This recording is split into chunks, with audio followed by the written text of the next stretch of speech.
Right now on Daybreak, the first criminal trial of an American president is set to begin today after 12 jurors were secured. What to expect in today's opening statements.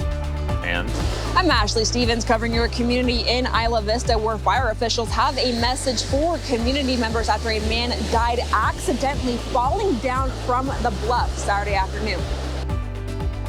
Plus, today is Earth Day. We share some events that happened over the weekend that brought people together all across the Central Coast and how each community benefited from their actions.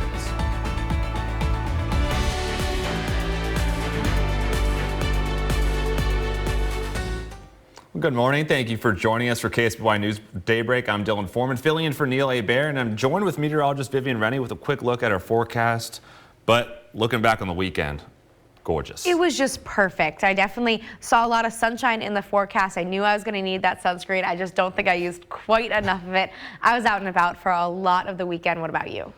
Sunday, I spent a lot of time at Avila Beach. Again, paid for it a little bit, but totally worth it. Totally worth it. It was just so picture perfect out there, and we're going to be seeing kind of similar conditions for today, but things are not going to be quite as beautiful heading forward because onshore flow is returning. So those winds bringing us in more of that marine influence, more cloud cover as we start off the day. That's going to kick off for today and last all the way through Wednesday. But the good news is we do have a big warm up in store for next weekend. I've got full details on your forecast coming up in the next few minutes. We begin this morning with the latest national news. Opening statements are expected to begin in a Manhattan courthouse for former President Donald Trump's historic criminal trial. Trump is charged with 34 felony counts of falsifying business records for his alleged role in a hush money scheme before the 2016 election. As of now, the former president has pleaded not guilty to the charges and claims they are politically motivated. This will be his first of 4 criminal trials he could be facing as he remains on the campaign trail for the 2024 presidential race. And despite the charges Trump is facing, some voters say they will still vote for him whether he is convicted or not. On Tuesday, a hearing is scheduled over whether or not Trump violated the gag order imposed on him by the judge, which prosecutors allege Trump did with social media posts.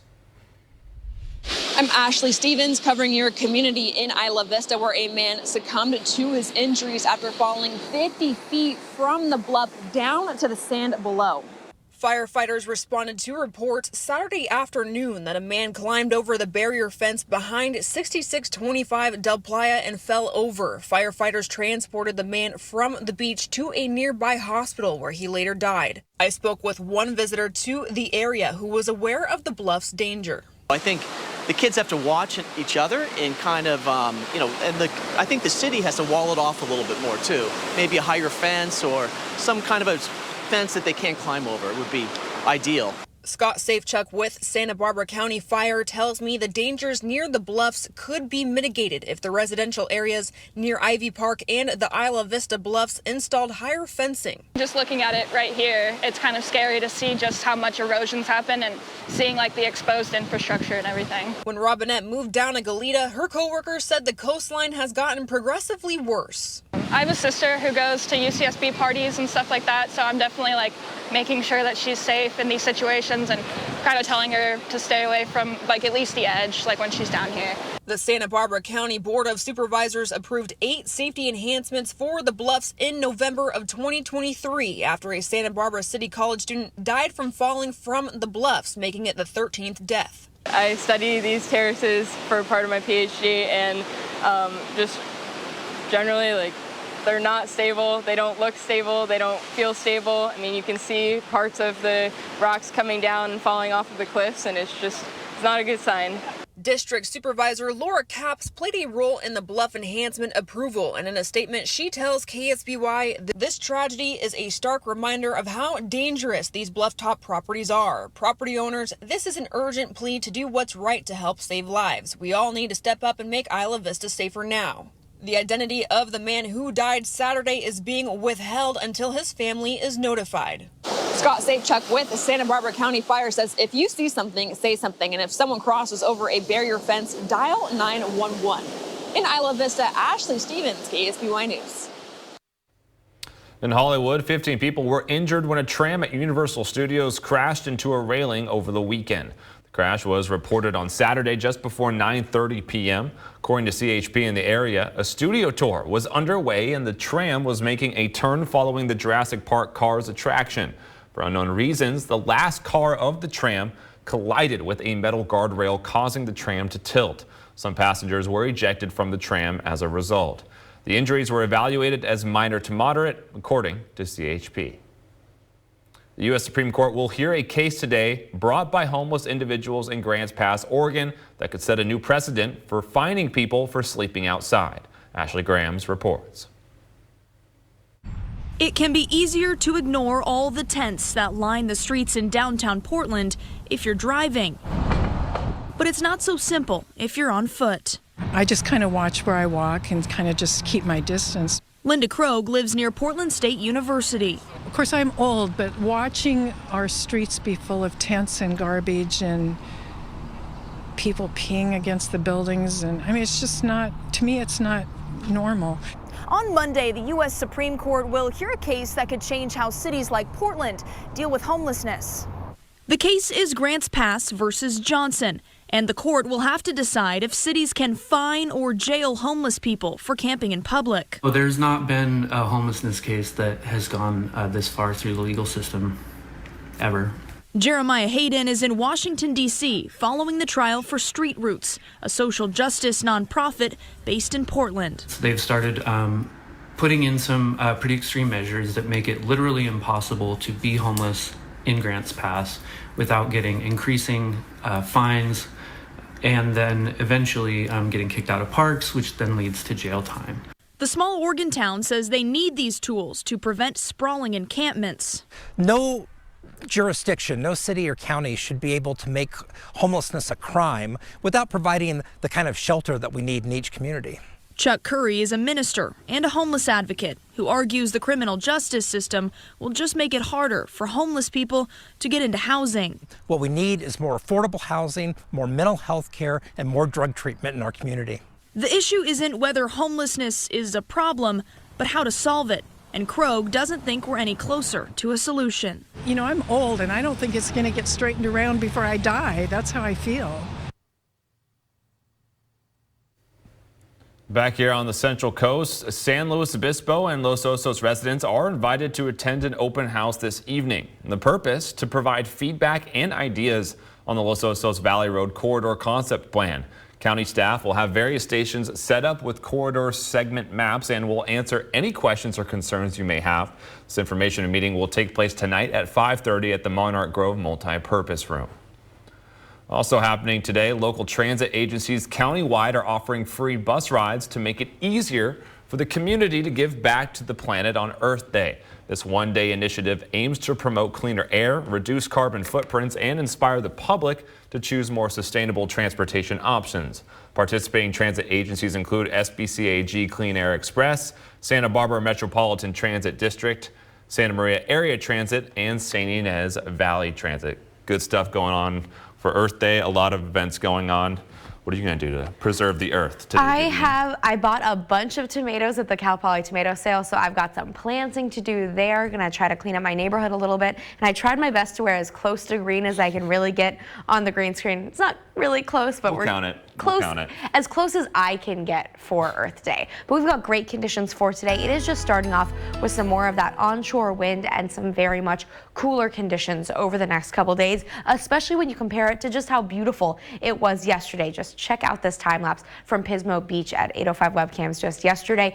Beautiful conditions out there. You can see how many people were out there enjoying the beach. Not a cloud in the sky for much of the day. Very light winds, warm conditions, temps getting up towards the 70s for many of our communities, 80s in the interiors.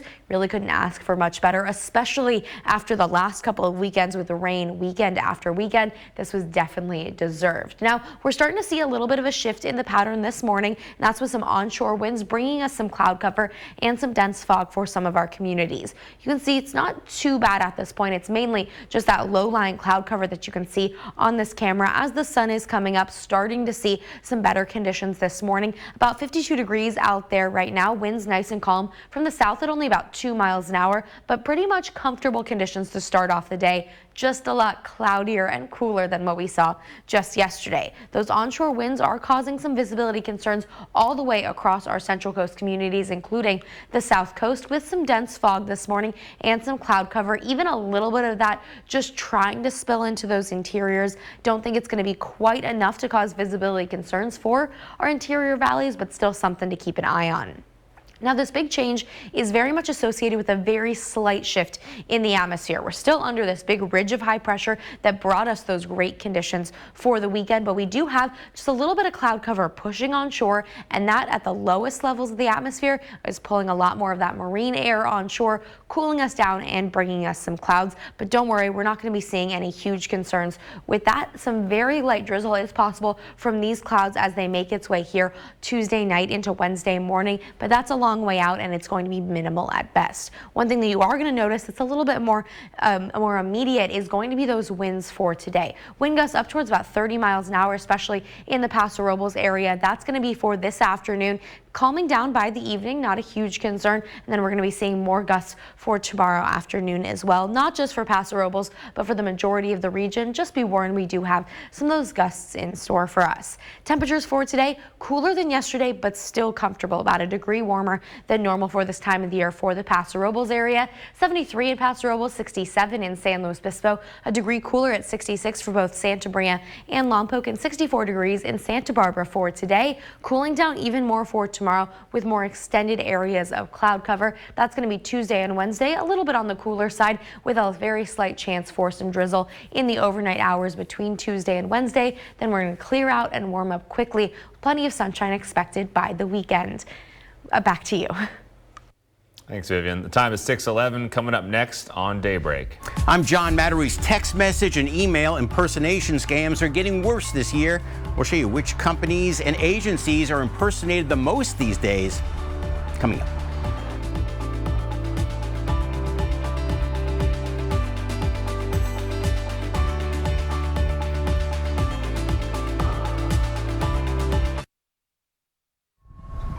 Scroll through your recent text messages and emails, and there's a good chance you'll come across an impersonation scam. And the worst part is the agency impersonated the most is one that comes by your house almost every day of the week. Anne LaRoe is an avid shopper and gets several packages a week delivered to her Victorian home. I order a ton of things.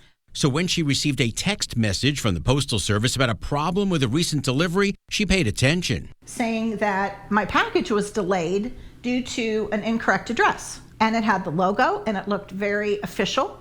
And then in the back of my mind, I heard your voice warning so many times about scammers. The U.S. Postal Service was the top impersonated organization of 2023, according to the Better Business Bureau. Following the USPS's top impersonation spot was Amazon, Publishers Clearinghouse, Geek Squad, and Norton. Last year, the Federal Trade Commission received more than 330,000 reports of business impersonation scams and nearly 160,000 government impersonation scams. And while scams that start with a phone call are going down, fraud in the form of email and text messages are up. Another trend to watch out for: fake subscription renewals, where criminals fish for your info by posing as a recognized company. I got Netflix, your subscription is expired. That puts people in a panic. Instead, the BBB says go directly to your account to check your renewal status and always keep track of deliveries and auto-renewal payments. The Postal Inspection Service states on its website that USPS will not send customers text messages or emails unless you sign up for a tracking request. I think a lot of people would click on it without even a second thought. So be suspicious so you don't waste your money. I'm John Matteries. Turning to news out of San Francisco, the city will soon play host to two very popular visitors. Mayor London Breed just arrived home from a visit to China, where she announced that the San Francisco Zoo will receive a pair of pandas. This in a continuation of China's so-called panda diplomacy. The timing of their arrival will depend on the completion of a panda enclosure at the zoo. And I think we can learn a lot from pandas just by their behavior, because they mirror so much of what I do on a daily basis. Just sitting eating a lot of bamboo. Yeah. It's perfect. Rolling around, eating, sleeping. It's kind of perfect. They're so much fun to watch, and they can be so silly and just very much goofy animals. I'm excited that we're going to be seeing them in San Francisco, also seeing some coming back to the San Diego Zoo as well. So, I mean, lots of time to hang out with the pandas here on the Central Coast. But we're going to be seeing some really comfortable conditions to get outside and enjoy the Central Coast here over the next couple days. But it's just not going to be quite as picture perfect as it was just yesterday. Yesterday, we started off with some clear skies in the Morro Bay area that did turn to some cloud cover briefly with some dense fog here and there for the early morning hours. But by the afternoon, clear and wonderful conditions were in store. And that was what we saw all the way through the evening, even into the overnight hours. That's when we started to see a little bit of a shift, though. And at this point now, we're starting to focus a little bit more on that dense fog. So that's what we're seeing for this morning, that fog turning onshore. Now that's going to be continuing to cause some visibility concerns for all of our beach and our coastal valley communities for the next a couple of hours. So not a huge amount of concern for this, but we will be seeing cooler conditions and more cloud cover expected for today, all thanks to that. That's also cooling down our temperatures a couple of degrees, especially along our coastal regions. By our beaches, yesterday we are up in the mid to upper 60s. Today, barely getting out of the 50s for most communities. Lots of fog all the way until the evening hours. Then that's going to just turn to some low-lying cloud cover. Not a great day, especially compared to yesterday by those beaches, but still we'll see some sunshine in our coastal valleys. Areas like San Luis Obispo and Santa Maria will be getting into the mid-60s for today with some sunshine by the afternoon hours, just not starting off particularly sunny out there. Interior Valley still warming up into the 70s, but that does mark about a 10-degree decrease just from yesterday. And then we're going to be seeing more of that cloud cover building in first along our south coast with some dense fog starting later on this evening. And we'll see more of that dense fog and cloud cover, even some chances for some very light drizzle as we move through Tuesday into Wednesday especially. Those are going to be our coolest days of the forecast. Then we're going to warm right back up. Plenty of sunshine expected Saturday and Sunday here on the Central Coast. Now checking into your traffic conditions this morning, we're not monitoring any large issues that'll slow you down too much. Clear conditions in Paso Robles this morning, no major concerns there. A little bit of dense fog starting on the Cuesta Grade, starting to see a couple of small slowdowns in Santa Maria, very typical for this time of the morning. And heading down towards our south coast, more of that dense fog is continuing this morning. Wherever you are today, be sure to drive safely.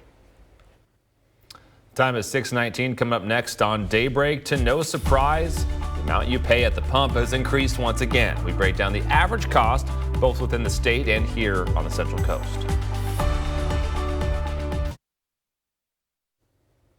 Well, the cost of gas seems to be on the rise again. AAA says the average price for a gallon of regular gas currently sits at $3.67 nationwide. That's a 14-cent increase over this time last month. And in California, those prices are even higher. The state average currently sits at $5.44 per gallon, a 49-cent increase from 1 month ago. The price hikes are in line with the rise of gasoline futures, which have gone up nearly 29% this year. Now let's break down what it costs for a gallon of gas locally. In San Luis Obispo County, the current average sits at $5.56. That is 44 cents more than 1 month ago. And in Santa Barbara County, the current average is $5.33. That's up 33 cents. And we obviously always feel the gas price increase, but especially when you look at those national numbers and you're like, well, that would be a lot better. But we definitely see those very, very expensive gas prices. Maybe more of a reason just to stay put here on the Central Coast. The price of paradise. It really is the price of paradise. But we at least get lots of sunshine, and like weekends like this last one really made the most of it. Well, the time is 6:24 this morning. Coming up next on Daybreak, we have a look at your microclimate forecast with a lot more of that dense fog this morning, clearing out by the afternoon. I'll let you know when we're going to be seeing more extended period of really great conditions coming up. College students across various Boston universities are protesting in solidarity for those at Columbia University in New York. Details on what happened and how school officials are responding.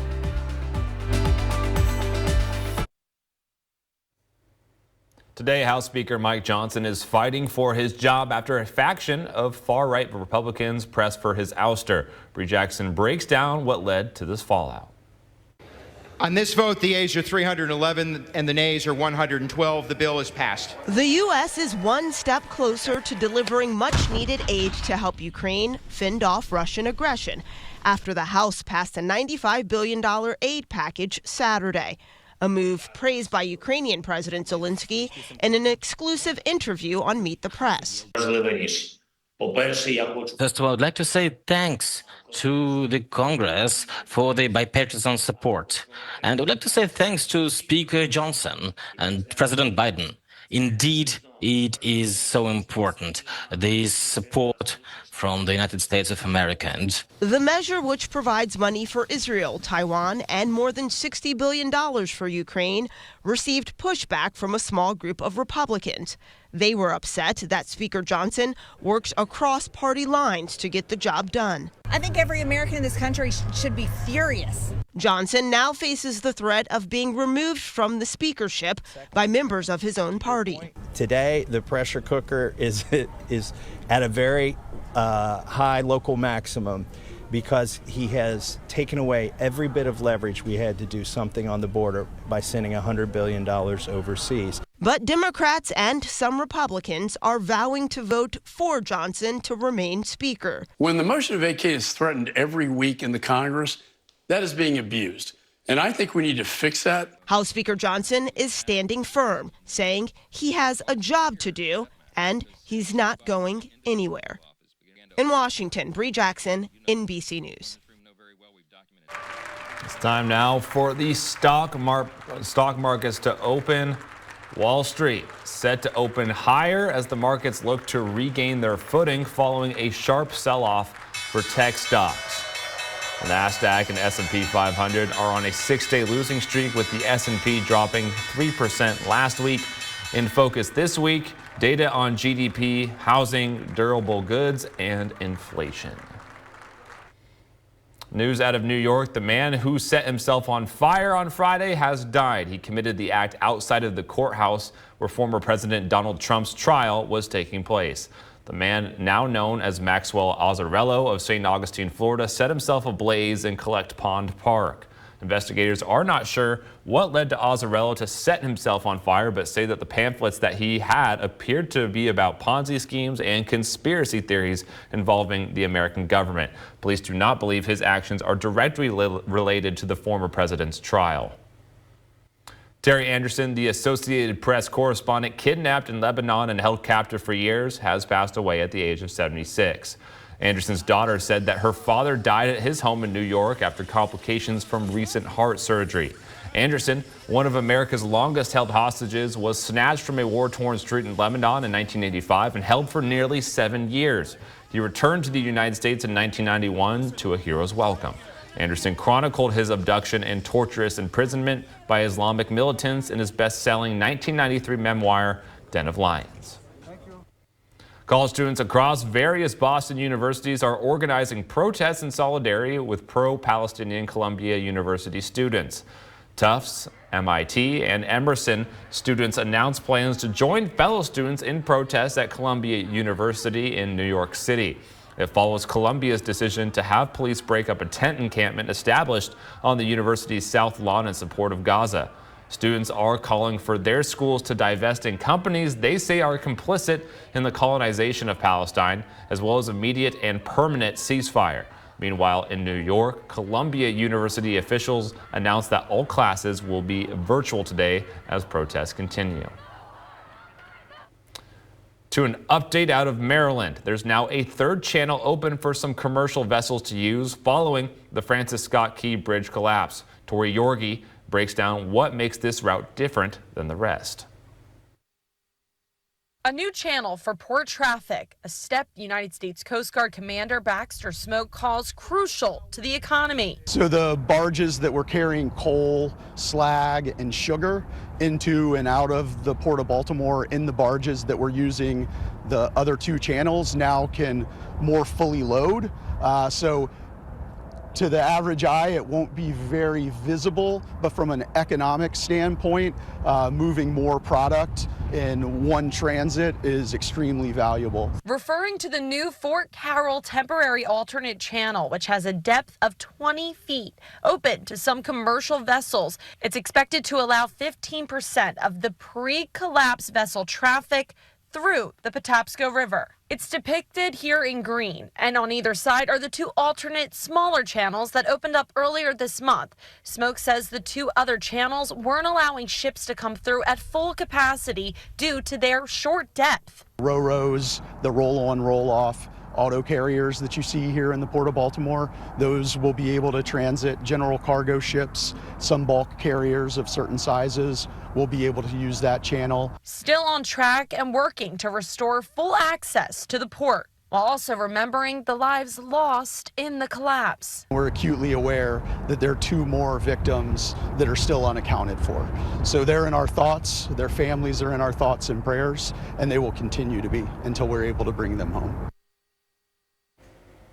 I'm just really glad that they're starting to see a little bit of improvement, starting to get that port a little bit back open. Definitely a tragic and devastating blow, not only to the people who are served by that community, but also just global shipping. It's really tricky with that bridge collapse. But thankfully, turning towards a little bit more of some better weather here on the Central Coast and better news. We've got great conditions here on the Central Coast. Not quite as good as it was just yesterday for today, but yesterday and really the whole weekend was picture perfect across the Central Coast. Now, what we saw yesterday was this big ridge of high pressure, not seeing any major areas of cloud cover. That's the key difference for this morning, because there is this small area of cloud cover pushing on shore right now. And while that doesn't look like much, it's enough to turn those winds onshore and bring in more of that marine influence. That's our main cooling factor for today. The next couple days, though, we do have a more robust change in our forecast, and that is all of this cloud cover that is headed our way. We could even see a little bit of some very light drizzle Tuesday into Wednesday, but that's not here just yet. What we saw yesterday was beautiful, clear conditions, very much warm as well, a little bit warmer than normal for this time of the year.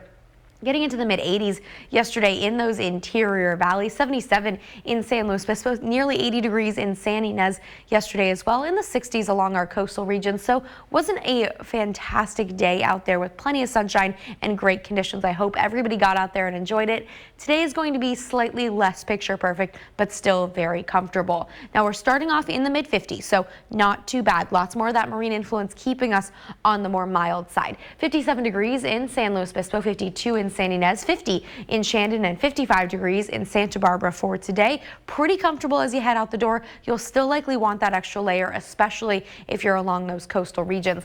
Lots of dense fog along those coasts, but the good news is as we're heading towards the mid-morning hours, we'll be seeing lots of clearing. That's going to come in with that heating that's going to take place now that the sun is up. So we're keeping a close eye on that. Still some limited visibility, especially along our south coast and throughout portions of the San Ynez Valley. Just be cautious as you head out there towards the coast, especially where visibilities are expected to fall.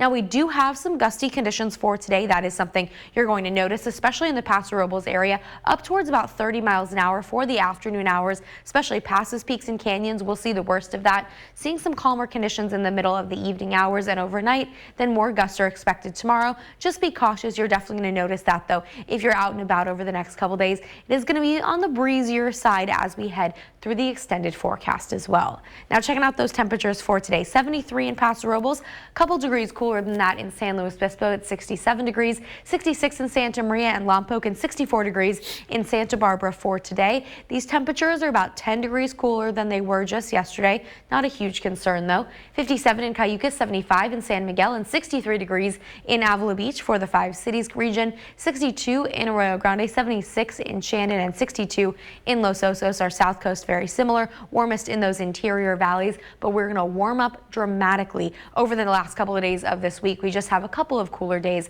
ahead of that as well. So a couple things to keep an eye on over the next few days. Dylan, back to you. Thanks, Vivian. The time right now is 6:37. Coming up next on Daybreak, a local program is celebrating 40 years on the Central Coast. Details on their mission and how much they've grown over the years. I'm Mackenzie Diaz covering your community in Santa Maria, where a Children's Day celebration took place. Why some say this is beneficial for the community, coming up.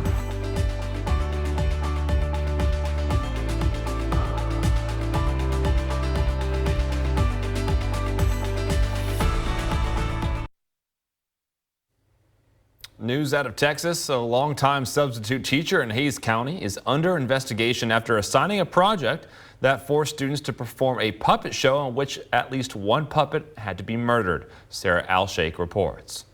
I am floored. I am angry. I'm shocked. A theater class ending with a Hays CISD substitute teacher suspended. There was killing involved. There was dying involved with these puppets. Some kind of puppet reenactment. The alleged incident happened here at Mo and Jean Johnson High School in Buda. She was not okay with that. She was upset. A parent who asked us to conceal their identity says their daughter was in that class. She called me telling me that their theater teacher was telling them that they were going to have to reenact a violent school shooting where they had to actually pretend to die. You don't have students, 16, 17-year-old students reenact something that they are truly afraid of. Allegedly, the teacher told students if they didn't do it, they would get a 0 for the assignment. They did it one time. He said it wasn't violent enough, quote, and made them do it again. In a statement sent to KXAN, Hays CISD says, quote, students report that the substitute assigned them to perform a puppet show in which at least one puppet had to be murdered. Additionally, one group of students reports that their performance would have involved a mass shooting, though it is not clear if that was the specific assignment or a scene created to meet the parameters of the assignment. The district says if this happened, this type of performance would be disturbing and unacceptable. Based on the investigation, Hays CISD says the sub could be asked not to return to its schools. The district could also possibly make reports and referrals to law enforcement and the Texas Education Agency Educator Misconduct Portal. It's not a game. It's not a puppet show. It's not something to be taken lightly. This parent ultimately grateful for how the district responded. They assured me that they were not okay with this as well, that they didn't agree with it. That was Sarah Alshake reporting. Back here in California, the mayor of Los Angeles had an unwelcome visitor break into her home over the weekend.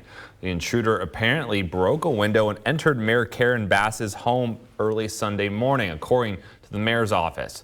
The incident happened at the Getty House, the official residence of the Los Angeles mayor. According to a statement, the mayor and her family were not injured and are safe. The LAPD responded to the scene quickly and arrested a suspect in connection with the break-in. That suspect has not yet been identified. Back here on the Central Coast, a fire broke out Sunday afternoon in a Paso Robles residential neighborhood. Paso Robles Fire and Emergency Services responded to Cherokee Court at approximately 12:35 p.m. Upon arrival, firefighters discovered a fire burning in a back bedroom with one person still attempting to exit the house. The resident was assisted and outside, and firefighters were able to extinguish the fire. The cause of the fire remains under investigation. In Cambria, a local nonprofit known as Green Space Cambria held their Earth Day celebration on Sunday. This free admission family-friendly event took place at the Creekside Reserve on Center Street. Attendees were able to partake in face painting, storytelling, and music and take classes at the Learning Center and the Meadow. Also there, over 20 local eco vendors selling food and drinks. So we have everybody from Surfrider here, Marine Mammal Center, Integrated Waste Management to teach us how to be better citizens, how to recycle, how to reduce our carbon footprint, how to reduce plastic use. The nonprofit is committed to ensuring the environmental and cultural well-being of, quote, Cambria and San Luis Obispo County's beautiful North Coast for residents, visitors, and future generations. And in Santa Maria, the Natural History Museum held a free Earth Day event near the city library yesterday. The family-friendly event had music, a plant sale, crafts, and more. The theme of this event was Santa Maria River Watershed. An event for families and children to learn more about the resources available in the community took place here at Oakley Park. I'm Mackenzie Diaz covering your community in Santa Maria, where families that attended tell me that this kind of event is super important. It just gives me a taste of the outside. Christian and his dad, Roger Galvin, had a booth at the Children's Day event. Galvin says Santa Maria needs more activities like the one on Sunday more often to better benefit the community. Families is the backbone of our community, and we need to nurture that and do events like this, get them all together and have fun. Children's Day, a free event hosted by the Rotary Club of Santa Maria, is a day to celebrate the next generation. Because it's a good thing for the whole community to come together. Community can get together and know each other.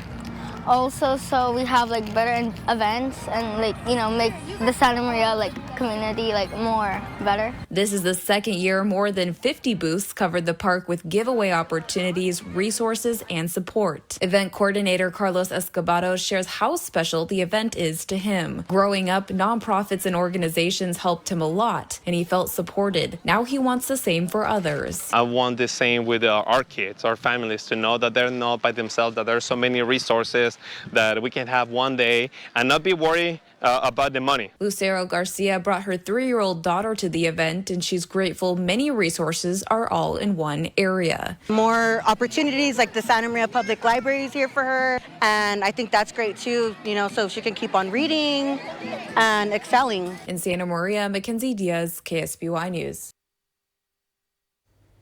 In Arroyo Grande, the Parkinson's Foundation held its annual community walk and family day on Saturday. Attendees walked around Rancho Grande Park and enjoyed a chicken barbecue lunch afterward. The purpose to raise awareness for the disease. Organizers say nearly 90,000 people get diagnosed with Parkinson's in the U.S. every year. People need to know that there's resources and that there's programs that are available, whether that be exercise, support groups, education, anything. They need to know what's out there. So we like to spread the word and help people get connected with the proper services. That includes, doctors, physical therapists, all that stuff. All funds raised from Saturday's event will go to support Parkinson's disease research at the Parkinson's Foundation and the Michael J. Fox Foundation. Yet another great thing that went on this weekend in terms of preserving the earth, finding cures for diseases, raising money for diseases, a lot of good things. A really fantastic weekend to do it as well. We saw so many really great causes being supported, also great weather to do it in. Now we saw plenty of sunshine the last couple days. Hope everybody got outside and enjoyed it because it's not really going to be in place for too much longer. At least we do have a little bit more cloud cover the next couple of days. But yesterday that was not the case. Check out this time lapse over Pismo Beach just yesterday. Not a cloud in the sky. Plenty of people out there enjoying the beach and continuing to see plenty of sunshine all the way into these evening hours with clear skies overnight as well. So it was a pretty fantastic day, but now things have really started to change.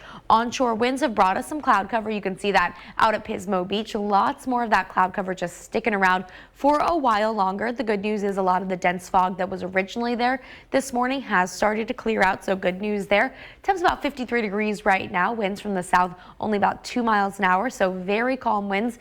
Still seeing some of that onshore push, just enough for some limited areas of some limited visibilities, especially up near the Morro Bay area this morning. We're keeping a close eye on that. No major concerns along our south coast or our coastal valleys this morning, just some more cloud cover for today. With a little bit of dense fog we saw in the overnight hours is keeping us a little bit more moderate in terms of our temperatures, staying in the mid-50s. 57 in San Luis Obispo, 54 in both Santa Maria and Lompoc, and 52 degrees in San Ynez, 46 in California Valley, and 57 degrees right now in Santa Barbara. But we will warm up quite quickly. 73 degrees in Paso Robles, staying in the 70s for your interior valleys, 67 in San Luis Obispo, 66 for both Santa Maria and Lompoc, and 64 degrees in Santa Barbara for today. Not a huge change on our north coast. A few 50s thrown in there, still in the 70s for our interior valleys. Those coastal areas, especially near the 5 cities, flirting with that 60-degree mark for today, still in the 70s for our interiors and along our south coast. Comfortable, although cooler than yesterday, staying in the mid-60s, even in the San Ynez Valley, much warmer in the Coyama Valley, still staying in the 80s, and along those beaches we do have more of those temps in the 60s. We're going to stay cool all the way through Wednesday, then warming right back up for the weekend with lots of those temperatures in the 70s with plenty of sunshine. Now checking into your traffic conditions across the Central Coast, we're not monitoring any large issues that'll slow you down too much. A little bit of dense fog this morning has caused some visibility concerns, but no major issues at this point. Very typical traffic trouble spots in Santa Maria this morning. No major concerns there, and along our south coast staying nice and clear. Wherever you are today, be sure to drive safely. Time is 6:50. Coming up next on Daybreak. If you're a big Star Wars fan, the story is for you.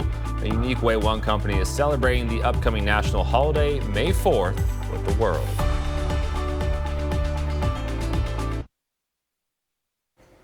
Thanks for staying with us on Daybreak. Here are the top 6 local stories we are following this morning. Number 1, the cost of gas seems to be on the rise again in California. The state average sits at $5.44 per gallon. In San Luis Obispo County, the current average sits at $5.56. And in Santa Barbara County, the current average is $5.33. Number 2, the man who fell from a cliff in Isla Vista over the weekend has died. That's according to Santa Barbara County Sheriff's Office officials. Sheriff's officials say the man accidentally fell from the bluff and was transported to the hospital for treatment of his injuries, but did not survive. The man's identification is being withheld until next of kin is notified. Number 3, San Luis Obispo and Los Osos residents are invited to attend an open house. The purpose? To provide feedback and ideas on the Los Osos Valley Road Corridor Concept Plan. County staff will have various stations set up with corridor segment maps. This information meeting will take place tonight at 5:30 at the Monarch Grove Multi-Purpose Room. Number 4, local transit agencies countywide are offering free bus rides to make it easier for the community to give back to the planet on Earth Day. This one-day initiative aims to promote cleaner air and reduce carbon footprints. Participating transit agencies include SBCAG Clean Air Express, Santa Barbara Metropolitan Transit District, Santa Maria Area Transit, and San Ynez Valley Transit. Checking in on your forecast, we've got a little bit more cloud cover expected for today with that onshore flow returning. Still some sunshine today, but cooler and cloudier as we head towards Wednesday. Then we're going to start to warm up. We've got warmer conditions expected by next weekend.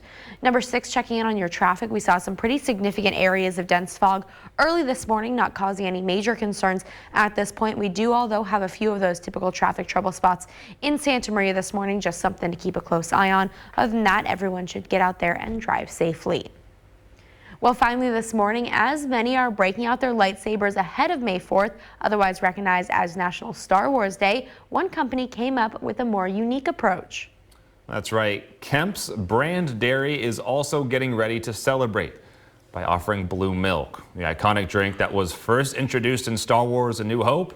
The jugs will feature labels with the characters Luke Skywalker and Darth Vader. In a tweet about the milk, the dairy says it will be available for a limited time, so get it while supplies last. And may the Force be with you, or may the 4th be with you on the actual day if you dare to try it.